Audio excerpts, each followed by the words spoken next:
Bien-aimés, Jean 8 au verset 32 nous dit « Vous connaîtrez la vérité et la vérité vous affranchira ».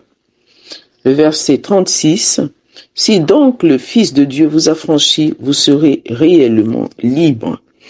La parole de Dieu nous dit que nous sommes dans les derniers temps, des temps difficiles, où il y aura une manifestation très grande des esprits séducteurs, que même les élus seront séduits.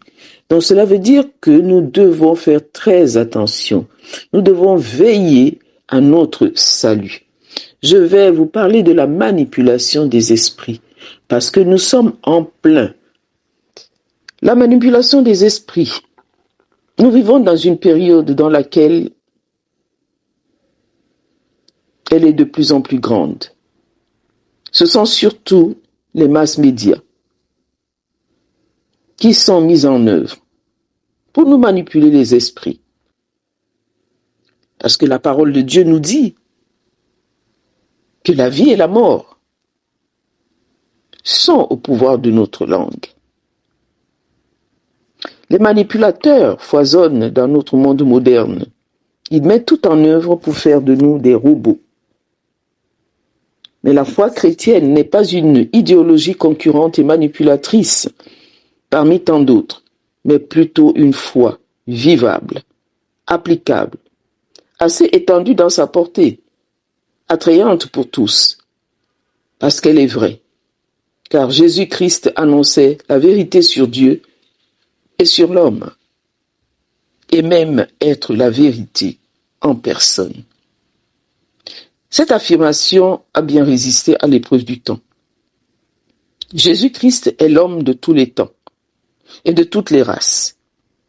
Il a attiré à lui des noirs et des blancs, des riches et des pauvres, des sages et des simples, des Esquimaux et des Arabes, des communistes et des capitalistes du monde entier. Cela se produit encore aujourd'hui. Des gens de tous les pays du globe se convertissent à Jésus-Christ. Et son impulsion va toujours dans le sens de l'unité, de l'amour, de la paix et du progrès. Jésus-Christ est le seul leader du monde qui prétend avoir vaincu la mort. Des millions d'hommes croient qu'il dit vrai, du fait qu'il est sorti vivant du tombeau le matin de Pâques. Ses disciples affrontent la mort sans crainte. Jésus-Christ n'est pas un manipulateur ou un dictateur impitoyable.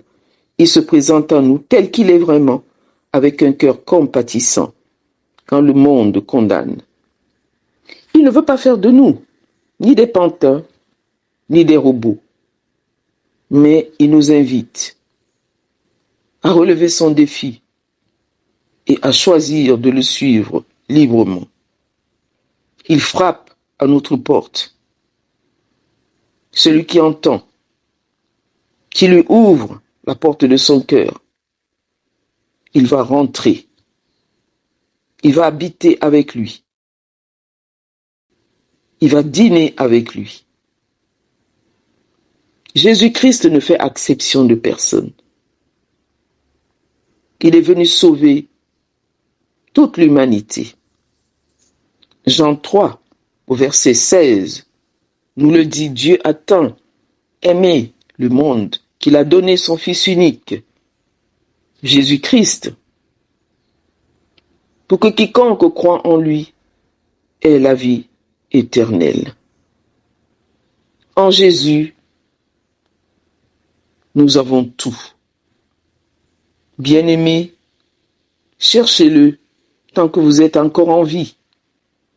Tournez-vous vers lui. Acceptez-le comme votre Sauveur et votre Seigneur personnel. Il transformera votre vie sur la terre et vous aurez une éternité auprès du Père. Soyez abondamment bénis, votre servante, Alvine, d'Assem Caraïbes.